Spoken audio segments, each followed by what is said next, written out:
Tsalits, yang ketiga, makana bidzikri wad du'a'i ghairil ma'tsur. Ini zikir-zikir dan doa-doa yang tidak ma'tsur. Mimma la yukhalifu ma fil ma'tsur, tetapi isinya tidak menyelisihi yang ma'tsur. Meruqyah dengan doa-doa yang tidak diajarkan oleh Nabi sallallahu alaihi wasallam, tetapi isinya ya, tidak menyelisihi apa-apa yang ada pada maksur, pada Al-Quran dan As-Sunnah. Hukumnya apa ini? Boleh tidak? Meruqyah dengan doa, tetapi doanya itu tidak diajarkan oleh Nabi, dan isinya tidak menyelisihi apa-apa yang diajarkan oleh Nabi sallallahu alaihi wasallam. Boleh enggak? Boleh. Boleh tapi tidak mustahab. Boleh tapi tidak dianjurkan. Tidak dianjurkan. Contohnya gimana nih? Contoh, saya meruqyah dengan bahasa Jawa, boleh.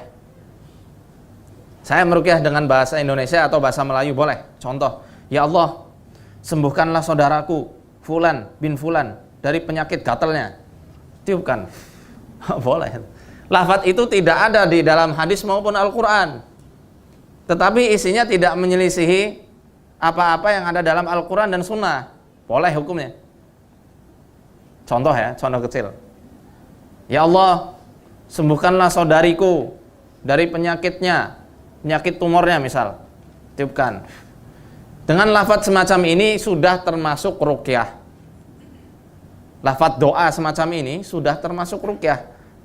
Asalkan kita niatnya untuk meminta kesembuhan dari penyakit yang menghinggapi saudara kita atau saudari kita. Sini bisa dipahami ya. Misal bapak-bapak atau ibu-ibu meruqyah dengan bahasa apapun itu, asal di dalamnya tidak ada unsur syirik atau yang lain-lainnya, boleh. Tetapi ketika bacaan tersebut dikhususkan, dibuat ritual tertentu, ya, dianggap mempunyai suatu efek yang lebih dahsyat dari Al-Quran dan Sunnah, ini tidak boleh. Contoh, ajian kulhu sungsang, ajian kulhu geni, ajian ini saya ada sebenarnya ini majalah dari Indonesia, dan ini isinya promosi tukang sihir di seluruh Nusantara. Ada promosi tukang sihir. Ada ajian angin dan awan, ilmu meringankan tubuh. Ya. Ini menggunakan bahasa Indonesia juga, diawali dengan Bismillahirrahmanirrahim. Saya baca ya. Mungkin yang pernah ikuti kajiannya Ustadz Abdullah Zain dari Yufid TV. Beliau satu daerah sama saya. Ini saya ambil dari beliau. Saya ambil dari beliau. Bismillahirrahmanirrahim. Ijadallah wujudullah, wujud baginda Ali menantu Rasulullah.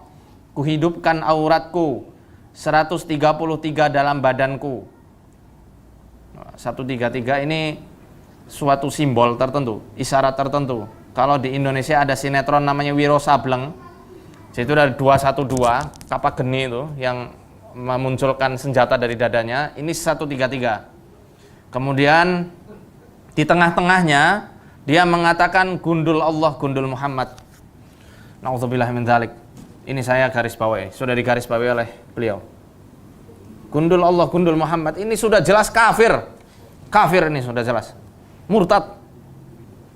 Allah dibilang gundul. Rasulullah sallallahu alaihi wasallam digundul-gundul. Gundul tahu ya? Gundul itu botak. Tahu ya? Gundul itu botak. Jadi Allah dibotak-botakan, Rasulullah SAW dibotak-botakan. Ini sudah kafir ini jelas. Tidak boleh. Terbentang payung Allah, terkibar payung Muhammad. Di akhirnya berkat kalimah Allah la ilaha illallah Muhammadur Rasulullah. Jadi mereka biasa mencampur adukan antara yang hak dan yang batil. Kalau ini jelas menyelisihi yang maksur, tidak boleh, haram. Untuk apalagi ini untuk meringankan tubuh ya. Itu tidak ada ruqyah untuk meringankan tubuh. meruqyah supaya orang itu jadi hilang ingatan. Mana ada. Kalau mau hilang ingatan, kepalanya benturkan tembok, nggak perlu diruqyah. Itu ada kadang, Pak, tolong ruqyah anak saya supaya ingatan sama pacarnya hilang. Kita nggak bisa, ketok palu itu baru hilang ingatannya. Ini mereka biasa semacam ini, mencampur adukan antara yang hak dan yang batil. Ini tak boleh sama sekali. Bahkan ini sudah kafir kalau yang semacam ini. Nauzubillah.